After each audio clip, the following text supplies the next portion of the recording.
How's everybody doing? My name is Anthony Brian Logan, and today we got to talk about Stacey Abrams, Brian Kemp, voter suppression, and the new Black Panther Party. Now, I know some of you may be kind of figuring in your mind how this is all related, but I'll explain. Now, I know you've seen the thumbnail of this video. I know you've seen this picture on the internet. So you've seen it somewhere before today, most likely.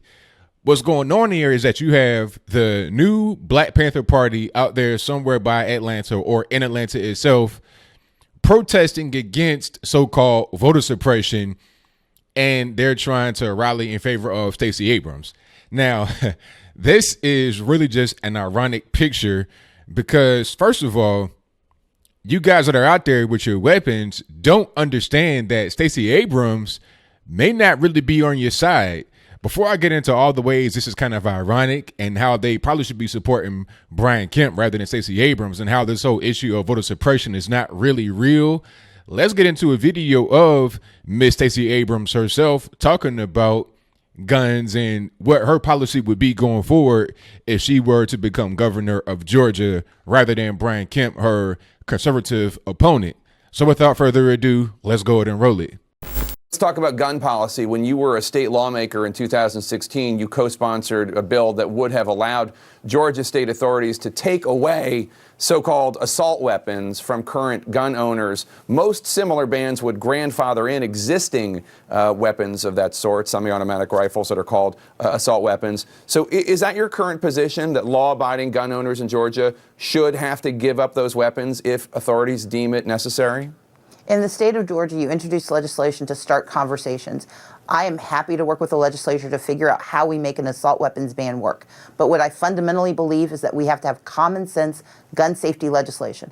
I am someone who supports the Second Amendment, who knows how to shoot, who knows how to hunt, but I believe that our responsibility is to make certain that the most vulnerable in our society do not face those who are irresponsible with their weapons.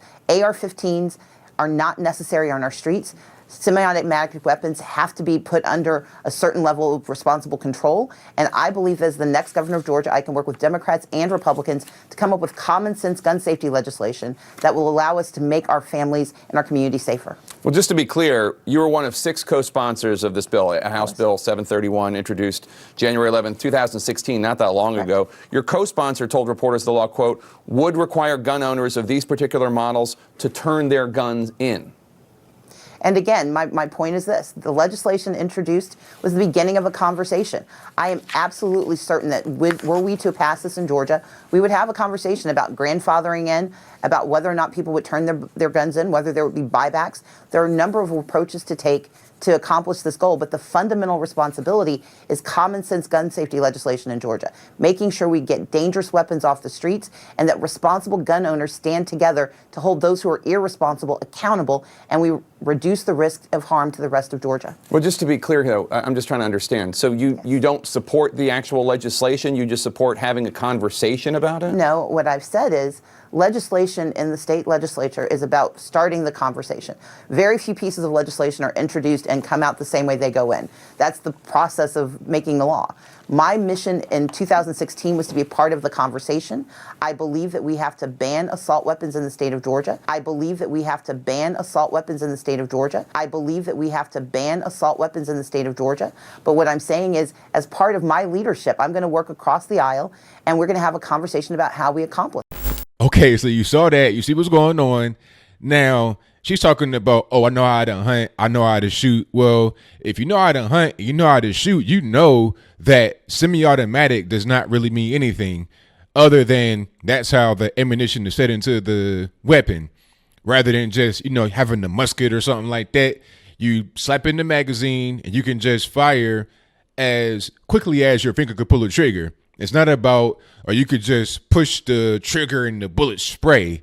That is a machine gun. Those are not legal for you to get. Well, it's kind of legal for you to get, but you can't just go to the gun store and buy one of those. Like you can't just go to Bob's gun store in the corner and just get a machine gun. You have to go through a bunch of hoops. You got to contact the federal government. You got to pay a large amount of money, more than most people will be able to have. You're not really going to be able to get a fully automatic in the USA as a civilian. You're going to have a semi-automatic. Handguns, rifles, they're pretty much all the same as far as that mechanic is concerned. Now, you saw those guns these guys had. These guns could be considered so-called assault weapons. There's a definition of assault weapon. If I could find that, I'll place that on the screen. In this definition, they're talking about how the gun looks. I was like, wait a minute, hold on. So we're going to define a weapon as being of the assault class by looking a certain way. You know, you can have a rifle that does the exact same thing as a different one, but the one that is considered assault just happens to look scary. So you're going to ban that one rather than the other one. It's really crazy because at the end of the day, they do the same thing. The bullets still come out pretty much the same. The so-called assault weapon may just have certain things on it and make it a little bit easier to maneuver in your hands. Not going to be any kind of bump stock or anything like that, which is really a piece of garbage thing. That's not even really what they're talking about when they say assault weapons. But to get back to the new Black Panther guys, don't you guys realize that she may try to take your weapons? You want to be out there exercising your Second Amendment right to have these kind of weapons, but she does not really feel the same way that you do. Matter of fact, you should be on Brian Kemp's side. We'll get to the whole voter suppression thing in a little bit, but you should be on Brian Kemp's side. He put out a commercial where he was in his living room or something talking to a potential shooter of one of his daughters. That was the premise of the commercial. And we've all seen come prom time, you have dads on social media pointing a gun at the potential date or in a direction of them. And two things if you're going to date one of my daughters. Respect And a healthy appreciation for the Second Amendment, sir. we're going to get along just fine. That's just to let you know that, hey, don't do anything wild or crazy to my daughter. I have a weapon. She's protected. That's all that it means. And that's what Brian Kemp was showing in the commercial. You guys have weapons just like he has weapons. You guys want to have them just like he wants to have them. Why not be on his side? Stacey Abrams is against you. Not only did she come out on TV and say that you might have your weapons taken away, she also had a commercial where she was talking about Brian Kemp's ad saying, who does that as far as having the gun pointed at the boy? Guns aren't toys, I understand, but we all, as regular everyday human beings in America, understand what the purpose of the commercial was.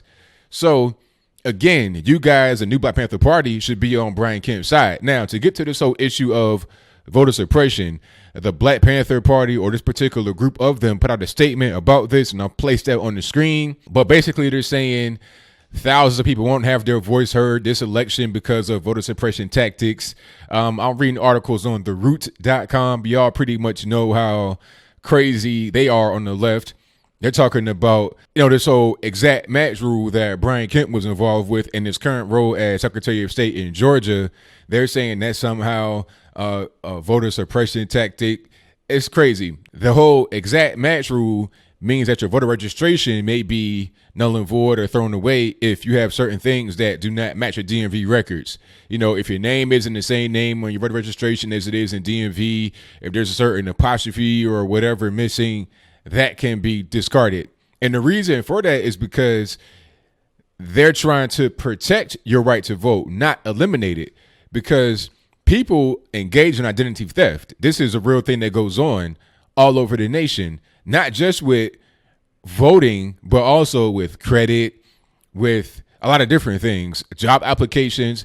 Identity theft is a real thing. It's happening right now in Georgia a lot, Florida, a lot of these places it goes on. So why not have something in there that could really fight against it, especially when it comes to voting, because voting is your right as a U.S. citizen. You have the right to vote, and I would say you have the obligation to vote. That's just my opinion about your obligation, but you do have that right, and that is a fact. So your right should be protected. So this whole thing about voter suppression is a bunch of garbage, and then to say that you got to have an ID to vote, that somehow voter suppression, I don't really get it.